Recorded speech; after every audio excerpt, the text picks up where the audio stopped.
Hello les amis, bienvenue sur Unity Pixel Art, je suis Johan et on se retrouve aujourd'hui pour une petite vidéo, découverte d'Asprite.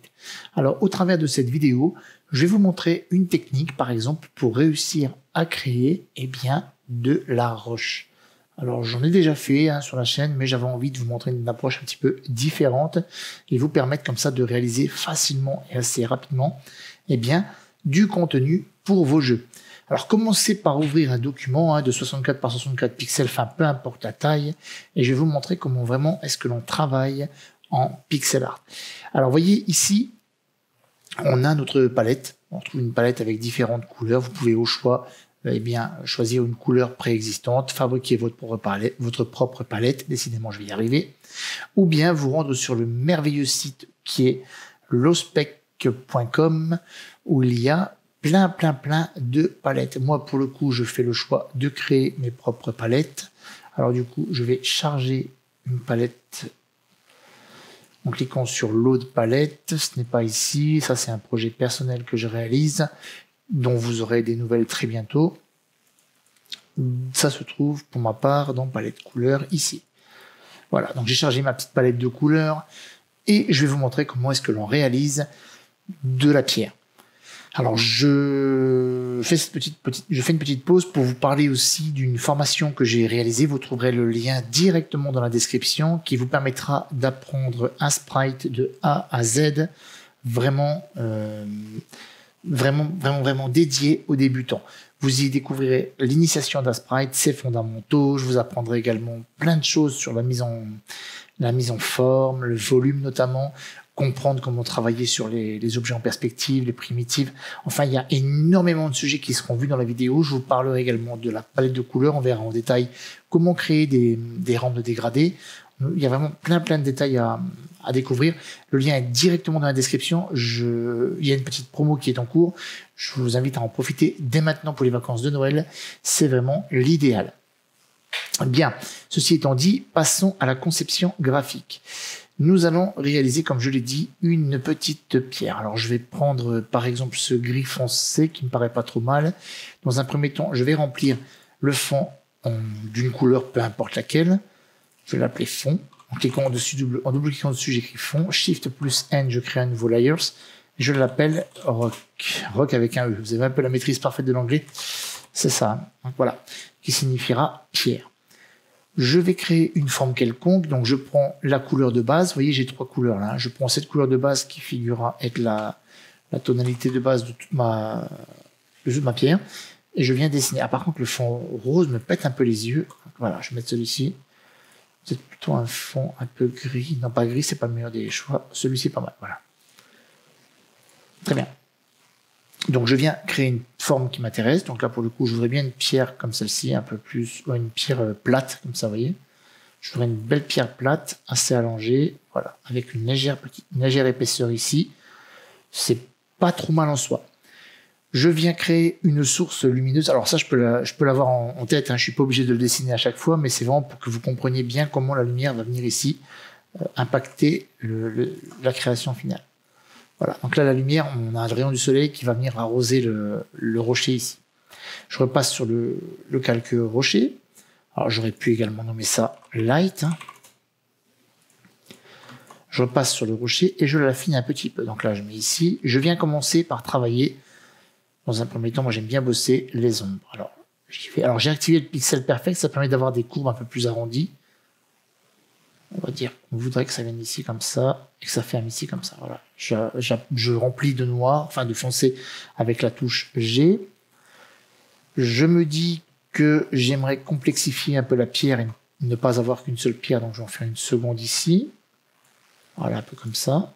Et là, vous retrouverez un petit peu cette technique dans mon cours, je me répète. N'hésitez pas à aller voir dans la description, à cliquer sur le lien. Franchement, vous serez vraiment pas déçus. Je pense que le cours risque de vous plaire, surtout si vous voulez apprendre Asprite de A à Z. Voilà, donc je vais mettre une seconde petite partie ici. Je viens ensuite reprendre cette couleur-là pour donner un peu d'épaisseur ici. Pareil ici. Voilà, donc là, du coup, je me retrouve avec trois pierres et non plus deux. C'est pas bien important. tac, un petit peu ici encore. On affine, on prend son temps, on peaufine, vous voyez, on fait les choses proprement. C'est hyper important de rester très cohérent dans ce que l'on réalise, de garder une approche assez subtile, sans pour autant venir dénaturer le travail. Donc là, je vais prendre un peu plus de luminosité, et donc je vais dire que cette partie-là sera totalement éclairée par le soleil. On va dire pareil ici. Et on pourrait éventuellement mettre un peu ici. Voilà, donc là, on a créé une première approche de lumière, vous voyez. C'est pas trop mal en soi. Je vais peut-être venir maintenant déformer un petit peu tout ça, donner un peu de matière à mon rocher, venir faire un truc un peu plus sympa, quoi, une pierre un peu plus détaillée. Voilà. Et j'ai comme ça commencé à créer quelque chose d'assez sympa en vérité, sans me rendre compte. Je me rends compte que la couleur, par contre, est peut-être un peu mal choisie en termes de luminosité. C'est peut-être un peu trop brut. Il ne faudrait pas hésiter non plus à changer la couleur si vraiment vous trouvez que c'est trop violent. Vous pouvez essayer une couleur un peu plus light, ou bien tout simplement prendre une couleur personnalisée et venir justement éclaircir un tout petit peu comme ça, vous voyez. C'est un peu moins brut. Et je vais d'ailleurs en profiter pour éclaircir encore un peu comme ceci. Ah, voilà, clairement c'est mieux. Voilà les amis. Voilà comment on réalise assez facilement, je dirais même de manière rapide, eh bien, des textures de rochers. Si je commence à faire n'importe quoi, ça ne va pas le faire. Des textures de pierre, de rochers. Pour vos jeux, vous pouvez en faire comme ça. Vous pouvez les décliner sous toute une forme toute une déclinaison possible.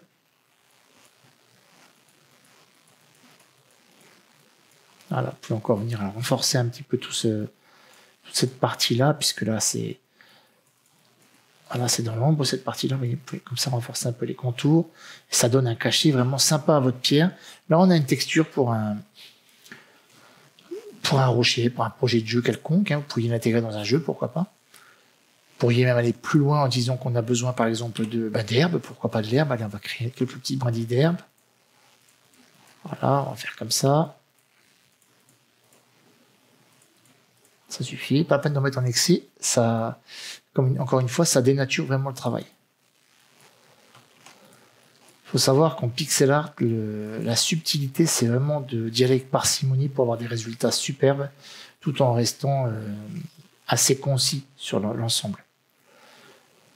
Et puis, vous pourriez éventuellement dire, eh bien, je ne sais pas, cette roche serait posée, par exemple, sur de l'herbe. Le rocher est posé sur de l'herbe, vous voyez, hop. On pourrait venir faire un genre de petit décor comme ça. Voilà, qui pourrait donc crédibiliser encore un petit peu l'ensemble de votre création. Voilà les amis. Voilà qui termine cette petite vidéo. Donc concrètement, qu'est-ce que j'ai fait? J'ai créé plusieurs couches de... J'ai pris une couleur de grise en base. Je l'ai décliné dans les ombres et dans la lumière. Donc les techniques pour comment décliner les couleurs et avoir les rampes les plus harmonieuses possibles, j'en parle dans la vidéo cours formation que vous retrouverez sur Udemy. N'hésitez pas à y aller. Je le répète, il n'y en aura pas pour tout le monde. C'est une promotion que je vous ai réservée. N'hésitez pas à y aller. Moi, je vous donne rendez-vous dans une prochaine vidéo très bientôt. Abonnez-vous si ce n'est pas déjà fait et portez-vous bien. Ciao, ciao.